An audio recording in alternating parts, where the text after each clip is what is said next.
నాకు చాలా సినిమాల్లో అండ్ వీడియోస్‌లో కూడా అక్కడ లిజర్డ్స్ తింటారు, స్పైడర్స్ తింటారు, ఫ్రాగ్స్ తింటారు.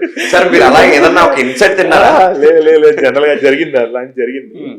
యాక్చువల్గా ఏంటంటే వాళ్ళు ఎక్కువ మీటే ఎక్కువ ఉంటది, ఓకే. వాళ్ళు రైస్ అట్లాంటివి ఏం కనపడవు. ఇంకోటి మనం ఇక్కడ చూస్తున్న చైనీస్ ఫాస్ట్ ఫుడ్ లాంటి ఫుడ్ అసలు దొరకదు ఆడ. ఓకే. అసలు అది చైనీస్ ఫాస్ట్ ఫుడే కాదు. ఆ! పెట్సే అక్కడ అయితే అక్కడ వేరు. అక్కడ అంతా ఇవి ఉంటాయి జనరల్ గా. నేను కూడా చాలా చూసా. ఓకే. బొద్దింకలు, హ్మ్. బొద్దింకల్ని ఫ్రై చేసుకొని తింటారు. సార్ అంటే మనకి చూడంగానే ఇది మనం రికగ్నైజ్ చేయగలమా సార్ వాటిని? ఈజీగా ఓకే. అట్లే ఉంటాయి, హ్మ్. వాళ్ళు నమ్మలేస్తా ఉంటారు ఈజీగా. ఇంకోటి అబ్జర్వ్ చేసాం అనుకో, వాళ్ళ కళ్ళు కానీ వాళ్ళ బాడీ కానీ స్లిమ్ ఉంటది. అవును సార్. ఎందుకంటే ఇప్పుడు మనం కీటో డైట్ అని వింటాం కదా, ఆ! ఆ! ఆ! కీటో డైట్ అనేది సేమ్ వాళ్ళు ఇంకా రియల్ టైమ్ లో ఉంటది వాళ్ళకి. ఓకే. సో వాళ్ళు రెగ్యులర్ మీటే తింటారు, ఇంకేం తినరు. హ్మ్. దానివల్ల ఏమైపోతుంది, బాడీలో ఫ్యాట్ స్టోర్ కావు. సో వాళ్ళ బాడీ స్లిమ్ ఉంటది. అందుకోసమని కళ్ళు కూడా చూసారనుకోండి, ఇలా అంటే కళ్ళు మొత్తం ఉన్నాయా లేదా లోపలికెళ్ళిపోయినట్టు ఉంటది. ఉంటాయి.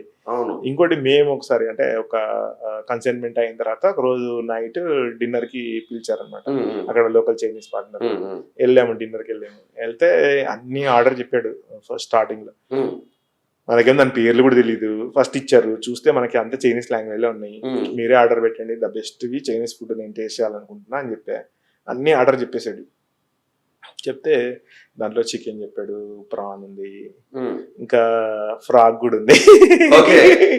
నాకు అది ఫ్రాగ్ అని తెలియదు. అంటే అది పీస్‌గా వచ్చింది.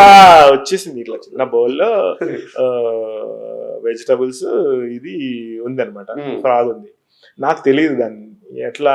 నేను అన్ని టేస్ట్ చూపిస్తున్నాడు, ఇది చూడు ఇది టేస్ట్ చూడు అన్నాడు. ఆ! సరే అని నేను దాన్ని లైట్ గా టేస్ట్ చేద్దామని తీసుకున్నా. హ్మ్. తీసుకొని జస్ట్ పెట్టుకోగానే నాకు నేనేమనుకున్నా, నేను ఏంటిది అని కూడా అడిగా. ఆ! అడిగితే నాకు ఫోర్క్ అన్నట్టు వినపడింది. సో ఓకే, పోర్క్ పర్లేదు కదా, ఏముందో ఒకసారి టేస్ట్ చేద్దాం అనుకున్నా. కానీ తీరా చూస్తే అది ఫ్రాగ్. హ్మ్. ఇంత బోన్ వచ్చింది, చిన్న బోను, స్మూత్ గా ఉంది. మన బోన్ షేప్ ఉంటది కదా మామూలుగా ఇమేజ్ లో, అట్లే ఉంది అది చిన్నగా. ఓకే. సో అడిగిన వెంటనే, అడిగితే చెప్తున్నాడు కానీ మనకి ప్రొనౌన్సియేషన్, వాళ్ళ వాయిస్ కొంచెం డిఫరెంట్ ఉంటది కదా. సో అట్లా అది తలుచుకుంటే కూడా ఇప్పటికి కూడా ఫుడ్ తినబుద్ధి కాదు.